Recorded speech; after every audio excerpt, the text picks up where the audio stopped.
అందరికీ నమస్కారం. Welcome back to Vamshi Bhavani.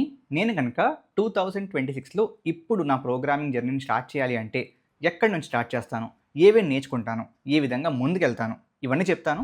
దాన్ని బట్టి మీరు దాన్ని యాజ్ అ రెఫరెన్స్ పాయింట్ తీసుకుని మీ జర్నీని స్టార్ట్ చేయొచ్చు. మళ్ళీ పుడతావా ఏంటి? Make sense? Let's get started. First things first, ఎక్కువ టైం వేస్ట్ చేయకుండా ఒక ప్రోగ్రామింగ్ లాంగ్వేజ్ని చూస్ చేసుకుంటాను. It would be either C++ or Java. Take a coin, toss వేయండి and choose either C++ or Java. That's it. ఎక్కువ time waste on choosing a language చేయకండి. ఆ తర్వాత ఇంపార్టెంట్ పాయింట్, అన్న ఇప్పుడు AI కానివ్వచ్చు, మెషిన్ లెర్నింగ్ కానివ్వచ్చు, ఆల్ దీస్ ట్రెండింగ్ టెక్నాలజీస్లో పైథన్ ఎక్కువ వాడుతున్నాం కదా. మరి అలాంటప్పుడు why not choose Python as the first language? That's a good question. But the thing is, Python comparatively బాగా ఈజీ లాంగ్వేజ్, ఎక్కువ కన్స్ట్రెయింట్స్ లేని లాంగ్వేజ్. దాంతో స్టార్ట్ చేస్తే మీకు yes as the language Python వచ్చేస్తుంది. You will be able to write code, great. But ఆ తర్వాత obviously as a programmer you won't stay in one language throughout your career. You will need to learn more languages. ఆ కేసులో switching from Python to a new language will be difficult. అదే ఒకవేళ మీరు C++ or Java తీసుకుంటే దాంట్లోంచి it's a medium complex language. దాని నుంచి మిగతా ఏ లాంగ్వేజ్ అయినా సరే మీరు ఈజీగా స్విచ్ చేయొచ్చు, మీ లెర్నింగ్ని ట్రాన్స్ఫర్ చేయొచ్చు. That's the reason I'm choosing C++ or Java. Okay, now ఈ ప్రోగ్రామింగ్ లాంగ్వేజ్ నేర్చుకుంటున్నప్పుడు నేను ఇవాళ స్టార్ట్ చేస్తే ముఖ్యంగా ఫోకస్ చేసేది ఓన్లీ 3 టాపిక్స్ మీద. ఈ మూడిట్లో ఫస్ట్ బాగా ఎక్కువగా ఫోకస్ చేయవలసిన టాపిక్ ఏంటి అంటే కండిషనల్స్. ఇఫ్లు, ఎల్స్లు, ఎల్సిఫ్లు. This is of the number 1 priority. నేను ఫోకస్ చేసే second main topic is loops. For loop, while loop, do while loop, వీటి మీద సెకండ్ బాగా ఎక్కువ ఫోకస్ చేస్తాను. థర్డ్ బాగా ఎక్కువ ఫోకస్ చేసేది ఫంక్షన్స్ మీద, అండ్ ఆ ఫంక్షన్స్లో కూడా రికర్షన్ మీద. ఈ మూడు మీకు బాగా వస్తే మీరు ఏ ప్రాబ్లమ్నైనా it might take more time, it might not be efficient, but at the end of the day మీరు ఆ ప్రాబ్లమ్కి సొల్యూషన్ని జస్ట్ ఈ 3 టాపిక్స్తో కూడా తేవచ్చు. అంటే ఆబ్వియస్లీ వేరియబుల్స్ ఇవన్నీ కావాలి కాదనట్లేదు. I mean that's easy, right? I'm talking about the other concepts. వాటితో కంపేర్ చేస్తే these 3 are of the highest priority, right? మనకి HTML ఉంది. HTML is hyper text markup language, right? Why is HTML not a programming language? Because దాంట్లో మీరు ఆ programming లాజిక్ని construct చేయలేరు. ఒక లాజిక్ని construct చేయాలి అంటే మీకు loops, conditionals and functions, right? ఈ 3 వస్తే సరిపోతుంది. అగైన్ ఫంక్షన్స్ లేకపోయినా మెజారిటీ సాల్వ్ చేయొచ్చు, బట్ కొన్నిట్లో ఈ 3 ఉంటే సరిపోతుంది. Make sense? Once the programming language is over, second చేయవలసింది ఏంటి, ఆర్ నేను సెకండ్ ఏం చేస్తాను అంటే యూట్యూబ్లోకి వెళ్ళి Vamshi Bhavani logic building sheet అని చెప్పి సెర్చ్ చేస్తాను. ఒక 4 years బ్యాక్ వీడియో వస్తుంది. ఆ వీడియో కింద డిస్క్రిప్షన్లో ఒక గూగుల్ డాక్ లింక్ ఉంటుంది. It will be a Google sheet. అందులో అరౌండ్ 80 లాజిక్ బిల్డింగ్ క్వశ్చన్స్ ఉంటాయి. వాటిని పిక్ చేసుకుని వాటన్నిటిని ముందుగా శ్రద్ధగా సాల్వ్ చేస్తాను. చాలామంది ప్రోగ్రామింగ్ లాంగ్వేజ్ వచ్చేసాక డిఎస్ఏలోకి వెళ్తారు, రైట్? ఆర్ ప్రాజెక్టులు చేస్తారు. All this is great.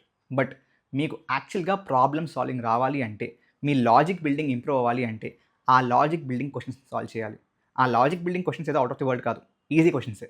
But వాటిల్లో మీరు కేవలం లూప్స్ అండ్ కండిషనల్స్ ఆర్ ఫంక్షన్స్ని వాడి క్వశ్చన్స్ని సాల్వ్ చేయగలుగుతారు. లెట్స్ సే ఆ షీట్లో పాయింటర్స్ క్వశ్చన్ ఉన్నాయనుకోండి, అండ్ మీరు నేర్చుకుంటున్న లాంగ్వేజ్లో పాయింటర్స్ అనే కాన్సెప్ట్ లేదనుకోండి, you can ignore that. But ఏవైతే మిగతా క్వశ్చన్స్ ఉన్నాయో వాటిని మాత్రం బాగా శ్రద్ధగా ప్రాక్టీస్ చేయండి. ఈ 2 అయిపోయాక నెక్స్ట్ నేను చేసే చాలా చాలా ముఖ్యమైన, అందరికంటే ముఖ్యమైన పని ఏంటి అంటే డిఎస్ఏ నేర్చుకుంటాను. డిఎస్ఏ అంటున్నాను కాబట్టి డే 1 వెళ్ళి లీడ్ కోడ్లో క్వశ్చన్స్ని సాల్వ్ చేయడం స్టార్ట్ చేయను. ఇన్స్టెడ్ అట్లీస్ట్ 2 to 3 months ఓన్లీ డిఎస్ఏని థియరిటికల్గా అసలు ఏముంది, థియరిటికల్గా ఇక్కడ ఈ ప్లేస్లో ఈ సిచ్యువేషన్లో ఏ స్ట్రక్చర్ని వాడతాం, ఏ అల్గారిథంని వాడతాం అనేది జస్ట్ ప్యూర్ థియరీగా నేర్చుకుంటాను.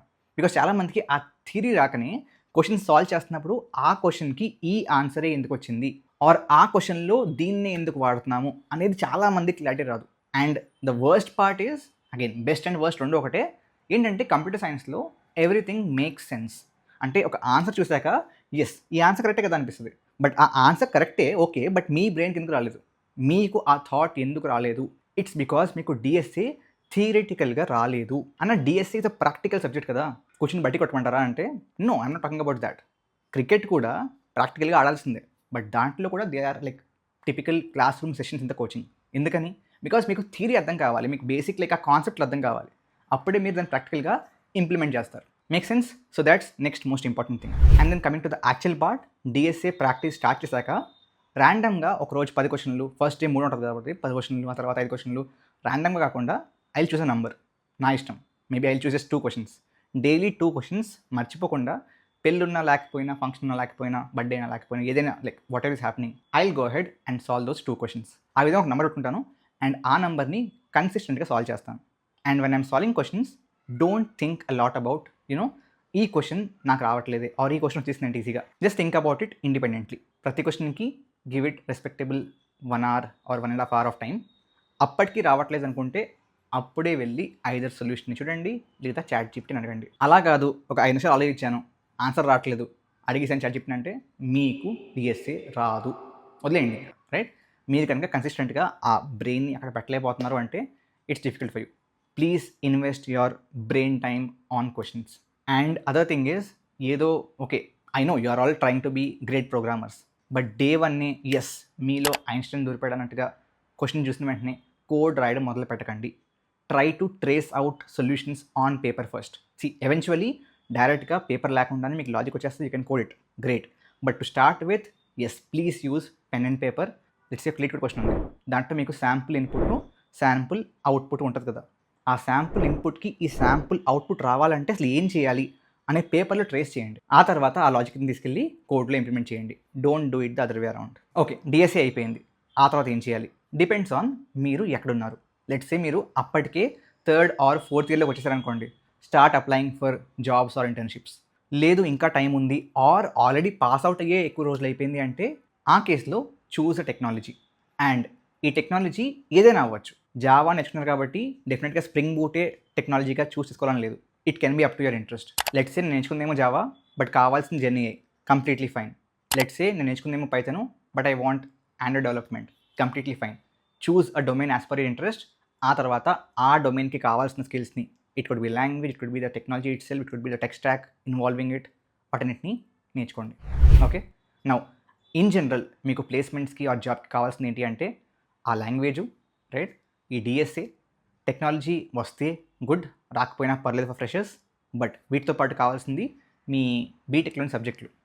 If you are into CS, great, as per your syllabus అయిపోతుంది. లేదు మీరు ఈసీఈ, ట్రిపుల్ ఈ, మెకానికల్ అనుకోండి, అయినా ఐటీ జాబ్ కావాలనుకోండి, please learn the subjects separately. So నేను వీళ్ళు ఏం చేస్తానంటే, ఆబ్వియస్లీ ఇప్పుడు స్టార్ట్ చేస్తున్నాను కాబట్టి యూట్యూబ్లో ఆల్రెడీ వంశీభవన్ వీడియోస్ ఉన్నాయి కాబట్టి ఆ వంశీభవన్ ఛానల్లో మనకి 10 videos each for operating system, DBMS and networking ఉంటుంది. ఆ 30 వీడియోలు చూస్తాను. If I'm not in CS, ఆ 30 వీడియోలు చూసి వాటి నుంచి ఆ ఫండమెంటల్స్ నేర్చుకుంటాను. And I will be ready to apply for the jobs. Right, while applying for jobs I will make sure that apply చేస్తున్న ప్రతి కంపెనీకి తగ్గట్టుగా రెజ్యూమ్ని చేంజ్ చేస్తాను. ప్రతి కంపెనీకి సేమ్ రెజ్యూమ్ అప్లై చేయను. I will use like platforms like ఆఫర్డిఎం or anything. వాటిల్లో as per the JD I will correct the resume and only upload the updated resumes. And finally, wherever possible, whenever possible, opportunities వస్తే I will welcome them. It could be let's say networking opportunities, hackathon opportunities, anything like whatever it is. ఏదైనా opportunity వస్తుంది అంటే I welcome that and I try to grab those. అంతే, ఇవి చేస్తే I think you will be in a very good position. ఏం అర్థం కాకపోతే ఇంకా ఏమైనా క్వశ్చన్లు ఉంటే కామెంట్స్ దానికోసమే పెట్టారు యూట్యూబ్ వాళ్ళు, అడిగేయండి, చెప్పేస్తాను. Thank you very much. జై హింద్, జై భారత్.